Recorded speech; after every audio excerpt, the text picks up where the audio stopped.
গীতায় লেখা আছে, 1. যখন তুমি কষ্ট আর কটু কথা দুটোই সহ্য করতে শুরু করবে, তখন বুঝবে তুমি বাঁচতে শুরু করেছ। 2. যদি ভগবান আপনাকে অনেক বেশি অপেক্ষা করাচ্ছেন, তাহলে প্রস্তুত থাকুন। তিনি আপনাকে যা চেয়েছেন তার চেয়ে অনেক বেশি দিতে চলেছেন। 3. জীবন নিয়ে বেশি ভাববেন না। যিনি আপনাকে জীবন দিয়েছেন তিনি কিছু না কিছু ভেবেই দিয়েছেন। 4. শ্রীকৃষ্ণ বলেন, কাউকে দুঃখ দিয়ে আমার কাছে সুখ কামনা করো না, আর কাউকে যদি ক্ষণিকের জন্য সুখ দাও তবে তোমার দুঃখ নিয়ে চিন্তা করো না। 5. মৃত ব্যক্তিকে কাঁদ দেওয়াকে মানুষ যেমন পুণ্য বলে মনে করে, তেমনি জীবিত মানুষের পাশে থাকাকে পুণ্য বলে ভাবতে শুরু করলে জীবন সহজ হয়ে যাবে।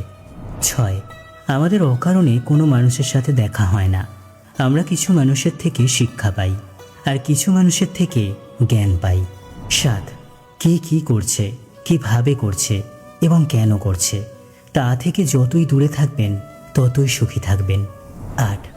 আপনি হাসতে থাকলে পৃথিবী আপনার সাথে থাকবে, নইলে চোখের জল তো চোখেই ঠাঁই পায় না। 9. যদি কেউ আপনার ভালো কাজকে সন্দেহ করে তাহলে মন খারাপ করবেন না, কারণ সন্দেহ সর্বদা স্বর্ণের বিশুদ্ধতার উপর করা হয়, কয়লার কালো দাগের উপর নয়। 10.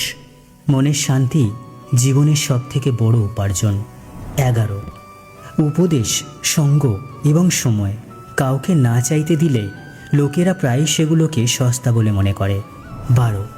একজন মানুষ যত শান্ত সে তত গভীরভাবে বুদ্ধিমত্তা ব্যবহার করতে পারবেন। 13.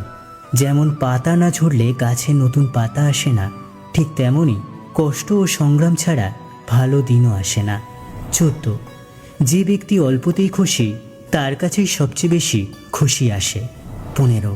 যতক্ষণ আপনি ভয় পাবেন ততক্ষণ আপনার জীবনের সব সিদ্ধান্ত লোকেরাই নিয়ে নেবে। 16. যারা আপনাকে সময় দেয় তাদের প্রতি সর্বদা আনুগত্য এবং ঋণী হয়ে থাকবেন। 17. জীবনে অহংকার করো না, কারণ ভাগ্য সবসময় বদলায়, যেমনটি আয়না একই থাকে, শুধু প্রতিচ্ছবি বদলায়। 18. শান্তিপ্রিয় মানুষ সুখে তাদের জীবনযাপন করে, তাদের ওপর জয় পরাজয়ের কোনো প্রভাব পড়ে না। 19.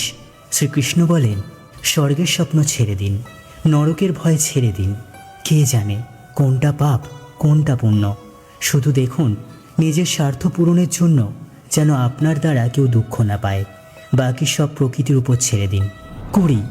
অর্থ বড় না যোগ্যতা বড়, খারাপ সময়ে যে পাশে থাকে সেই সব থেকে বড়। 21. কেউ যদি আপনাকে নিজের স্বার্থ পূরণের জন্য মনে করেন তাহলে তাকে স্বার্থপর ভাববেন না, কারণ আপনি তার জীবনে সেই উজ্জ্বল আলো যা সে অন্ধকারে দেখতে পায়।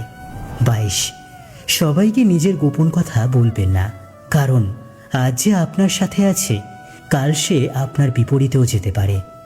আপনি যদি ভগবান শ্রীকৃষ্ণের পরম ভক্ত হয়ে থাকেন তাহলে কমেন্টে একবার লিখুন, রাধে রাধে।